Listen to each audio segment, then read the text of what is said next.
The reuse of already run interacting sliding parts of piston rings, pistons and cylinder running surface should be done using common sense and expertise. The sealing system is only as effective as its weakest component. It is not practical or even sensible to attempt to recondition an engine by only changing the piston rings.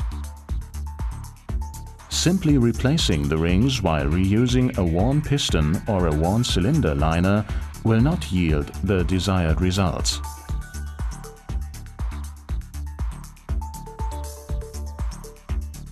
Clean used pistons thoroughly from adhering dirt. Make sure that the ring grooves are free of carbon and dirt. Use a drill or another suitable tool to clean the oil-draining bores if necessary. An important check is the visual inspection of the ring grooves for wear, small scratches, dirt or unevenness causing a very fast abrasive wear of the new piston rings. Pay attention that no damage is caused to the groove sides when removing the carbon. The lower groove side is a sealing face.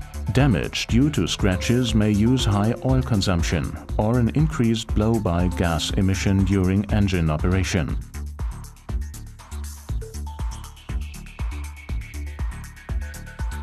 Whenever new piston rings are to be fitted on used pistons, the ring height clearance will decide on whether the piston can be reused. The piston ring concerned is inserted into the cleaned ring groove and measured with a feeler gauge.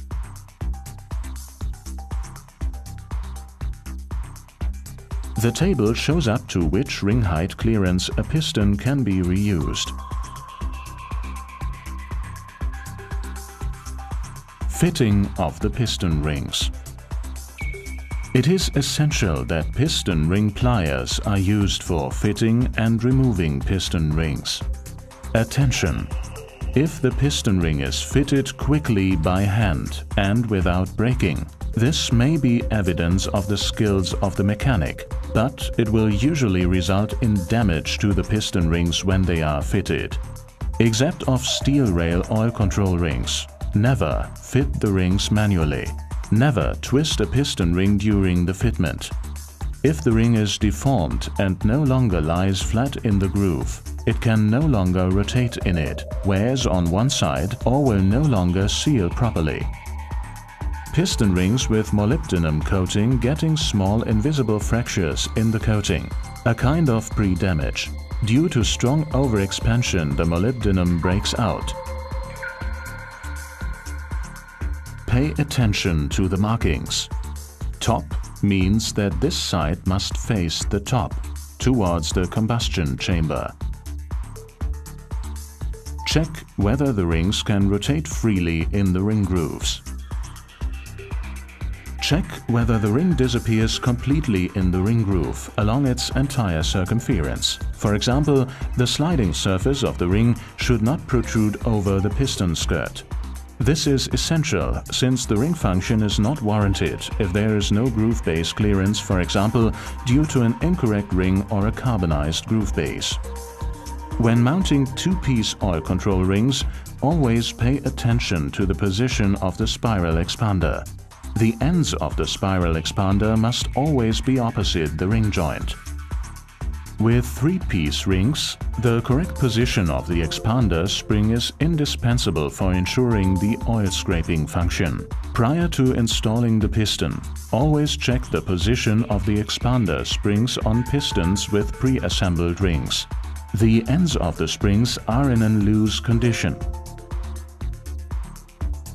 Both color markings on the expander spring ends must be visible. If these are not visible, the spring is overlapping and the ring can consequently not function properly.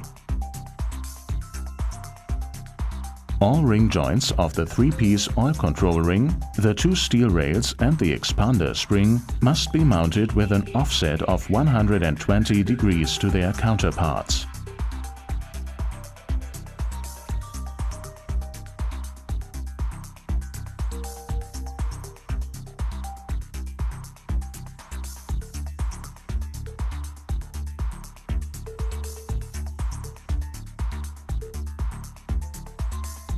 Rotate the piston ring joints of the pre-assembled piston in such a way that the ring joints are approximately 120 degrees offset to each other. This helps the pistons and the rings during the first engine start.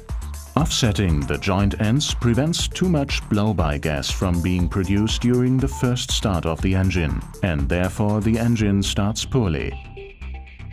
All necessary tools for fitting piston and piston rings in passenger cars or commercial vehicles we are offering in a service tool set. Article number 500099913. For further information, please mind our brochure, Piston Rings for Combustion Engines, available on our website, msmotorservice.com.